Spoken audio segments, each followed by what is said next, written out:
So now let me come to my journey of IIT Roorkee. In the year 2021, specifically in November, I joined IIT Roorkee. अब अगर आप लोगों में से किसी ने भी IIT रुड़की की मेन बिल्डिंग को देखा होगा, तो वो अपने आप में एक बहुत बड़ा मोटिवेशन है IIT रुड़की जाने का। हम भी जब देख रहे थे कि क्या-क्या ऑप्शंस हैं IITs के और कहाँ जा सकते हैं, तो जब भी IIT रुड़की का नाम आता था और वो बिल्डिंग दिखती थी, तो लगता था यार यही जगह है, यहाँ जाते हैं। वो 1857 में बनी हुई है और आज तक उन्होंने उस बिल्डिंग को वैसा ही रखा है, अच्छे से बस रेनोवेट करते रहते हैं, बट वो है वैसी की वैसी। तो वो अपने आप में बहुत कुछ बताता है उसकी हिस्ट्री और कल्चर के बारे में IIT रुड़की के। फिर उसके बाद कॉलेजेस में एक बहुत अच्छा ट्रेंड होता है कि सारे जो बच्चे हम जाते हैं, हम ही बच्चे अपनी सोसाइटीज़ फॉर्म कर लेते हैं अलग-अलग चीज़ों की। ये मैं बताना इसलिए चाहता हूँ क्योंकि इस चीज़ के बारे में मुझे नहीं पता चल पाया था और जिसका थोड़ा-सा मुझे लगता है कि एक लॉस तो मुझे हुआ। ऐसा होता है कॉलेजेस में जाने के बाद, आप चाहे टेक करते हो या फिर चाहे आप प्रोडक्ट मैनेजमेंट करते हो या फिर आपका इंटरेस्ट किसी भी चीज़ में हो, बिज़नेस में हो या रोबोट्स बनाने में हो, गाड़ी बनाने में हो, कुछ भी अगर आप सोच पा रहे हो, तो उस चीज़ का क्लब आपको 90% पहले से ही चलता हुआ मिलेगा कैंपस के अंदर। और अगर आपके पास आपको लगता है कि ऐसा कुछ क्लब नहीं है जो जिस चीज़ में आपका इंटरेस्ट है, तो आप अपने आप एक नया क्लब भी शुरू कर सकते हो। ये सब सारी चीज़ें टोटली स्टूडेंट रन होती हैं, स्टूडेंट कम्युनिटी चलाती है। 4th year, 3rd year, 2nd year, 1st year के बच्चे इसमें होते हैं, उसी हिसाब से उनकी पोजीशंस होती हैं। साथ में 1 या 2 प्रोफेसर्स हर क्लब्स के लिए अलॉटेड होते हैं, जो पूरा देखते हैं कि सब कुछ अच्छे से चल रहा है, कोई दिक्कत तो नहीं है।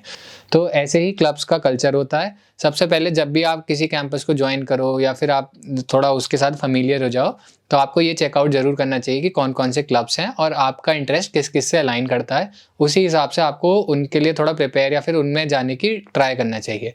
क्योंकि फिर वो बहुत अच्छा एक नेटवर्क बना देता है आपको अपने सीनियर्स के साथ, जो कि आगे जाके बहुत काम आने वाला होता है कॉलेज में। तो ऐसा ही एक क्लब था entrepreneurship cell at IIT Roorkee, जिसे हम ई सेल के नाम से भी जानते हैं। तो उनका एक वो फेस्ट कराते हैं, ऐसे बहुत सारे फंक्शंस होते रहते हैं रेगुलरली सारे IITs में।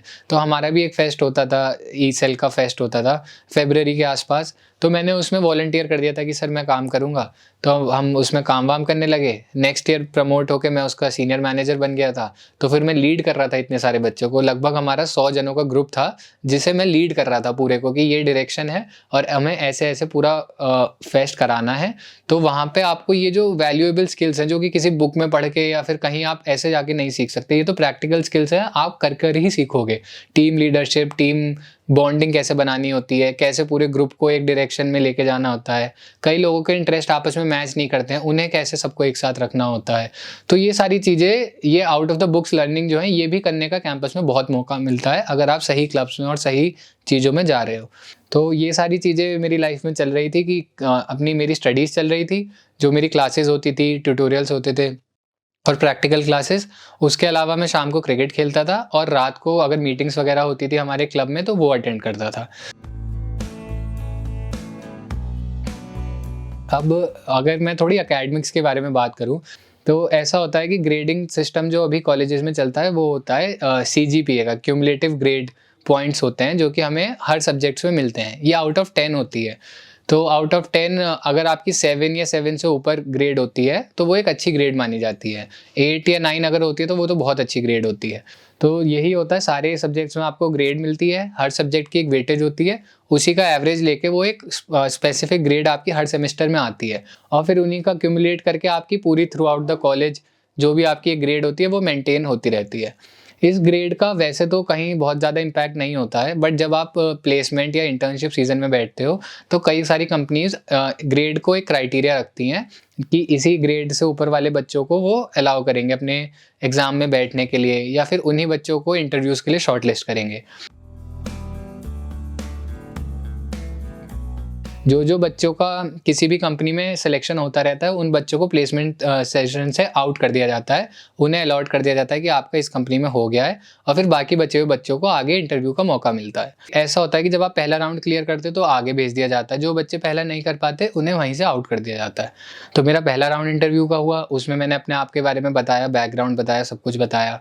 फिर उसके बाद उन्होंने सेकंड राउंड इंटरव्यू के लिए मुझे भेज दिया। उसमें मैं गया, तो उसमें पूरी फिर बात हुई मेरी लीडरशिप स्किल्स पे और कैसे मैं सब कुछ मैनेज कर सकता हूँ। तो उस टाइम मेरा जो वो क्लब का और वो फेस्ट ऑर्गेनाइज़ कराने का एक्सपीरियंस था वो बहुत ज़्यादा काम आया। तब मुझे ये सारी चीज़ें रियलाइज़ हुई कि कैसे ये जो भी मैंने कैंपस में करा था, ये सब चीज़ें आपस में अब कनेक्ट होती जा रही हैं और इन्हीं सब का एक्सपीरियंस मुझे कितना हेल्प कर रहा है यहाँ। अब फाइनल राउंड्स में क्योंकि मेरी कंपनी तो एक स्टार्टअप थी, तो उसमें उसका को-फाउंडर जो थे उनके साथ मेरी बात हुई। तो को-फाउंडर ने सबसे पहले मुझे पूरा समझाया कि ये स्ट्रक्चर है और इस तरीके से हमारी कंपनी चलती है और आप ये काम करोगे। फिर उन्होंने मेरे से एक क्वेश्चन पूछा। उस क्वेश्चन का फिर मैंने इतने अच्छे तरीके से पूरा जो मेरा एक्सपीरियंस था बस उसी बेस पे मैंने आंसर करा। उन्हें वो पूरा काफ़ी अच्छा लगा मेरा आंसर और उन्होंने फिर मेरे को वहीं पर ऑफ़र कर दिया था। उन्होंने कहा था कि okay Tarang, we will offer you this thing और आप आराम से अपना सोच समझ के ऑफ़र को एक्सेप्ट कर सकते हो।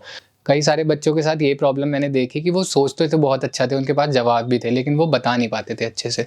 तो इन सब चीज़ों पे भी थोड़ा-सा काम करना रहता है इंटरव्यू से पहले।